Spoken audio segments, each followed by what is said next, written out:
Exterior, alcove of an abandoned movie theater, night. From inside an alcove point of view, an unknown entity hidden in the darkness sees the drug dealer coming this way. Exterior, sidewalk, night.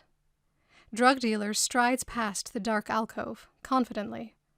But a noise, like a can bouncing around in there as if kicked. He whips open a knife and stops. You do not want to fuck with me. Drug dealer stares in the darkness. No voices, no sounds.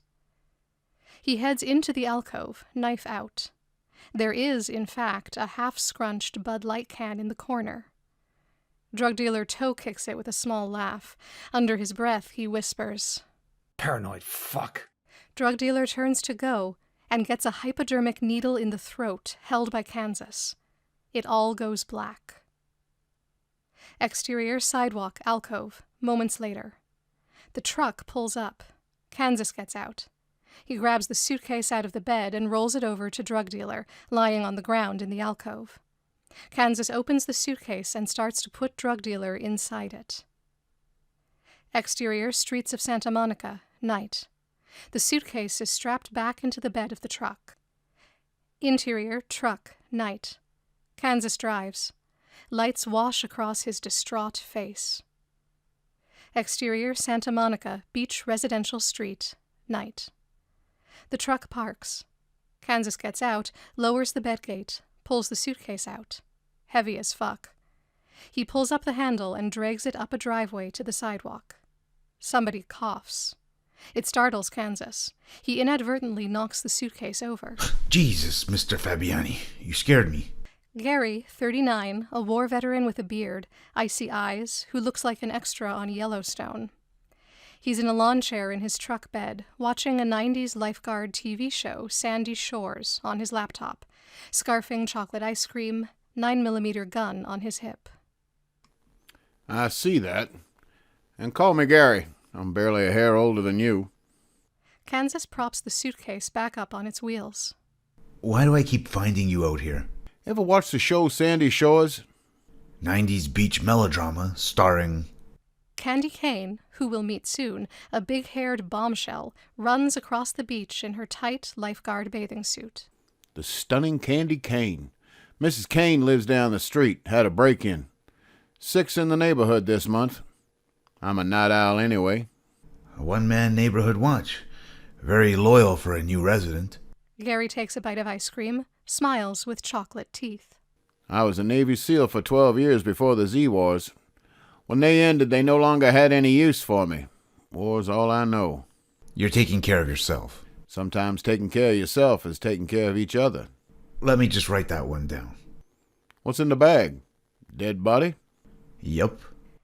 Gary stares with those piercing blue eyes. Then he chuckles. No, I'm looking for answers. From a suitcase? Desperate times.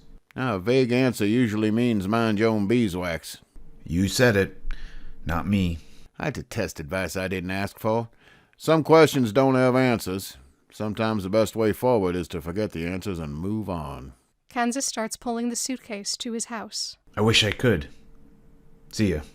Don't shoot anybody without cause. I'm not making any promises.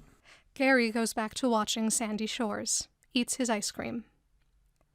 Exterior, Kansas's house, night. Kansas grabs the mail. Past due bills. He heads in. Interior, house, night. The house is barren with little furniture. More like a place to hide out than a home. Kansas drags the suitcase down interior, hallway, night. To the last room in the house, to a door covered in locks. He exhales, exasperated, and begins the process of unlocking them. Interior, back room, night.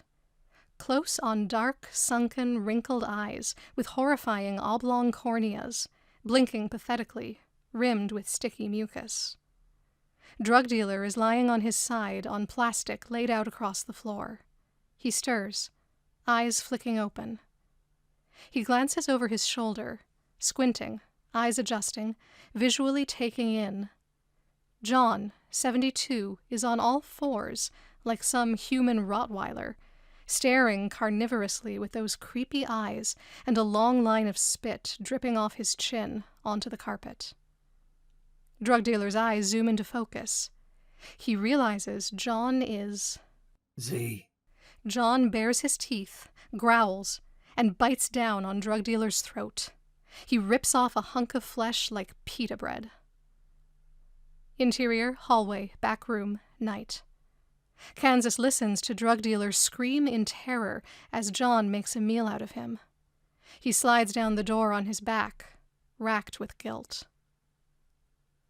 Exterior, Kansas's house, later that night. All is silent. Interior, back room, night. The door swings open. Kansas steps in. A closer examination of the room reveals blood-splashed plastic taped over soundproof foam covering the walls and the windows.